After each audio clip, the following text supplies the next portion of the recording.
Hey everyone, welcome to Plants and Politics. So I have a little bit of a twist on a story today.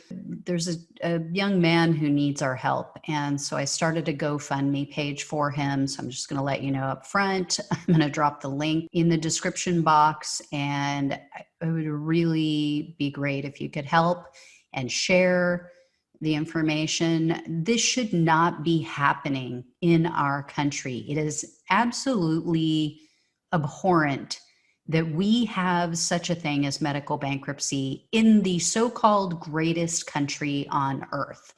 So here's the deal. This young man, he's 31 years old. His name is Matthew Fentress, and he works pretty much on the front line. So he works at a senior living facility called Atria, I believe is how you pronounce it, in Kentucky. He makes only $30,000 a year. His story was told on WGBH News.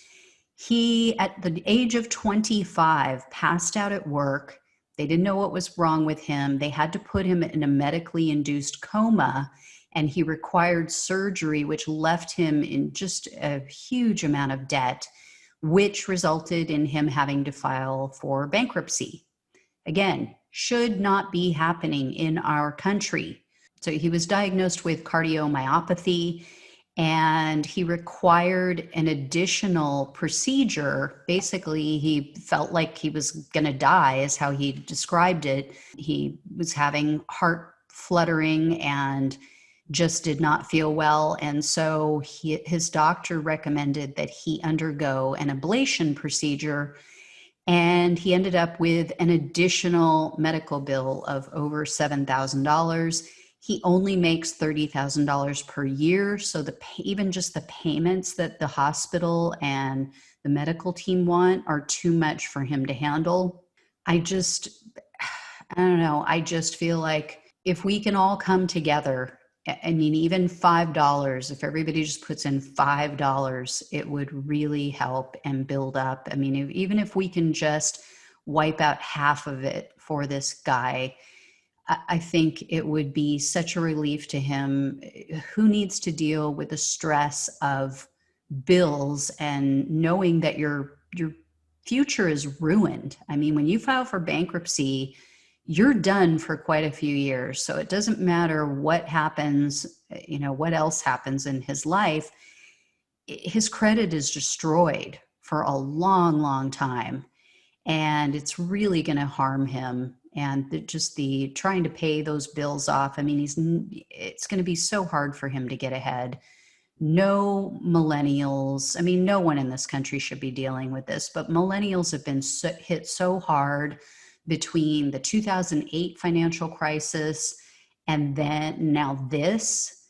So I don't know, something about his story just really touched me. And like I said, I set up this GoFundMe. I hope that you guys will consider donating. I mean, I know it's tough for everybody right now, but if you are fortunate enough, if you're blessed enough to be working right now, please consider donating something.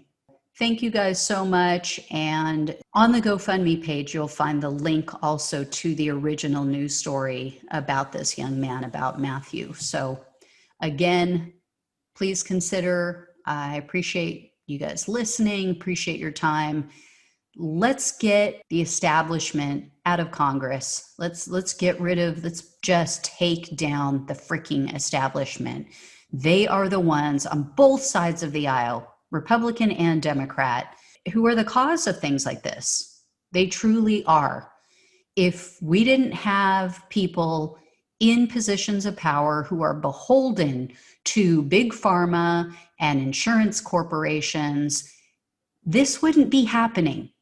We would have Medicare for all. And it is literally only because of their greed that this young man had to file for bankruptcy at 25 years old. And is now facing another massive bill.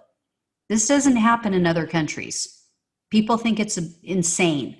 It's because it is. It really is. So I hope you'll help out. Thank you guys so much and take care. As always, like, share, subscribe. I'll talk to you soon. Thanks for listening to Plants and Politics. The only way we can take our country and power back is to spread the truth and build an army. So remember to like, follow, subscribe, and share on Facebook, YouTube, and wherever you listen to your podcasts. Thanks again.